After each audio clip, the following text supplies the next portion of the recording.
I'm Janet Waters from the National School of Government, and here today to have a discussion with Professor Binna Kandola from Pern Kandola, occupational psychologist. And Binna is a member of the Sunnydale Institute, which is our virtual academy, and delighted to be talking to Binna today about his latest research which is around in the mind of the leader.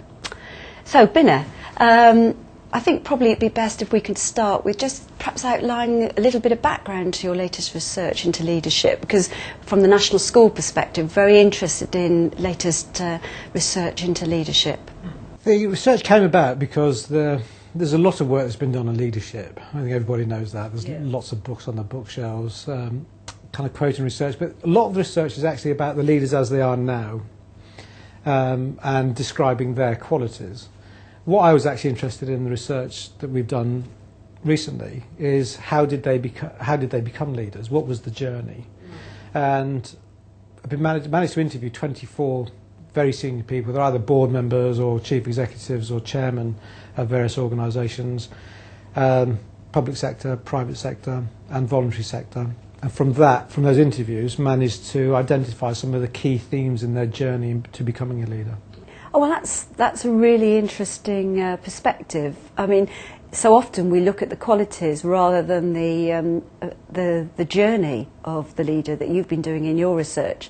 So, what are some of the emerging findings? Well, one of the main things I think is that careers are unplanned.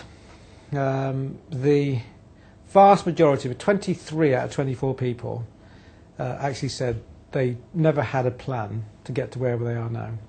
There was one person who said from the age of about 12 or 13 they knew they were going to be running a significant organisation. But the rest of them, their careers genuinely were unplanned. Linked to that, though, is a second kind of key finding, was their openness to opportunities and experiences. So even though the careers weren't unplanned, they were always moving. And if an opportunity came up, they would take it.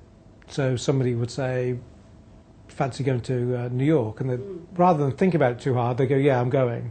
You fancy kind of moving to run this plant or this operation here? It'd be, yes, there's a great opportunity, I'll take it. So there is this openness to opportunity and this openness to experience. I think the third key element, I think, was just about, despite the seniority and the trappings that come with being so senior, actually they've remained human. And part of that is showing respect to other people, and also seeking feedback from others as well. And one of the key elements, I mean, this links into another key element, is the role of mentors. All bar one, again, actually had a mentor. They didn't necessarily recognise them as mentors at the time. Often they were just their line manager. But looking back on their careers, they could actually say, you know, that line manager actually taught me a lot. I gain a huge amount of knowledge and experience from those people, and in turn they've become mentors themselves to other people. And the last point, I think, one of the last key findings is the importance of values, and how the values of each of those people is actually a significant driver in terms of how they behave at work and how they behave towards other people at work. Okay, so some key areas emerging from your initial research, and from our perspective, I think we'll have some read across to the work of the top 200. You know, the very senior leaders that the National School and we in the civil service are engaged with. You talk about careers being largely unplanned, and we actually seem to put a lot of effort into development and career planning. So interested if you could expand a little bit on how that came about. I was very surprised. It was, I think if you'd asked me beforehand, I think what I would have anticipated people saying, one of the findings being consequently, was that people had a goal, and they knew where they wanted to be, and they just worked hard to achieve that goal. That they planned for it, it was systematic, it was thorough, and there was a purpose to all of their actions. In career terms, there was a purpose to their actions. What we actually found was quite the opposite. The people kind of moved from one job to another job. Sometimes it actually took them quite a deal of time before they actually realised what they were capable of doing. But part of this was actually taking opportunities, but also having setbacks. And the setbacks were all of them were used as learning opportunities to be able to say, okay, what have I learned about myself here? How can I stop myself from making mistakes like that again in the future? Bino, that's really interesting. A couple of things to pick up from what you've just said. Interested in this whole issue about mistakes and setbacks as being significant. Can you tell me a little bit more about that? Well, this thing about mistakes. I mean, one of the chief executives to talk to actually said that he reckons he gets his decisions right 2 times out of 3. Oh, right. So one third of the time he reckons he's making mistakes, small mistakes sometimes, sometimes the bigger mistakes. But the key thing for him was not making the same mistake twice. Yeah. Another chief executive said that all leaders need a trauma at some point in their lives. Yeah.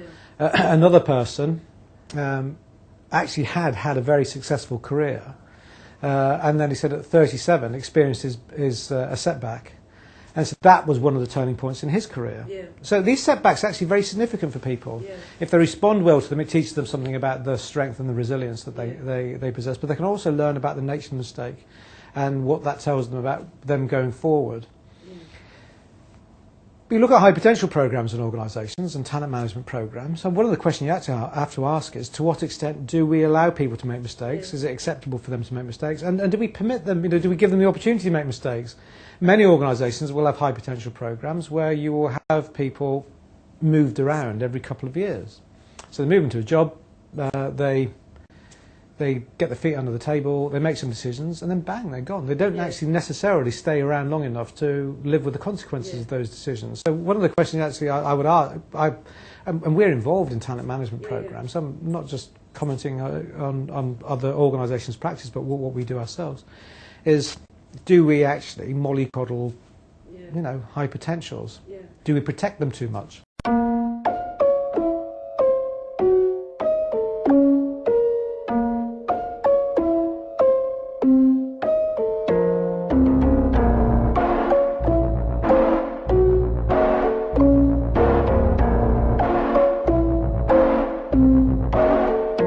Greetings, citizens of the world.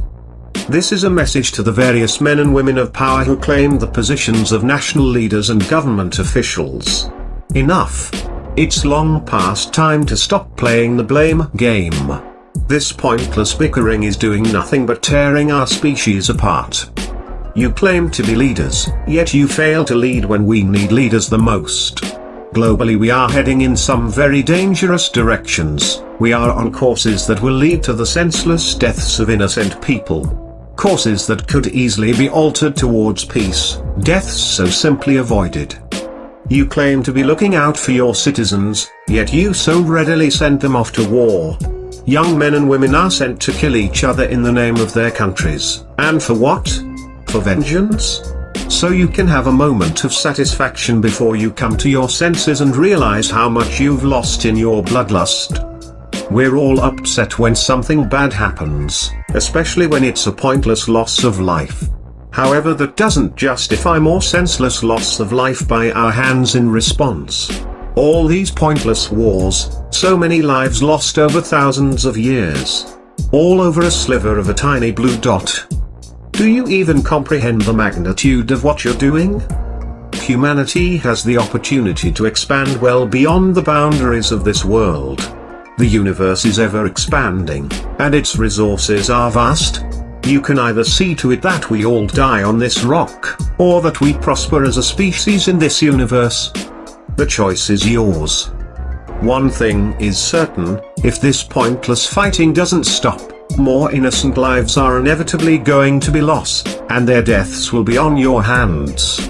You have a choice right now to really prove you're the leaders you claim to be, to put the citizens before your own comforts and desires, to promote the unity of our species rather than the division of our planet.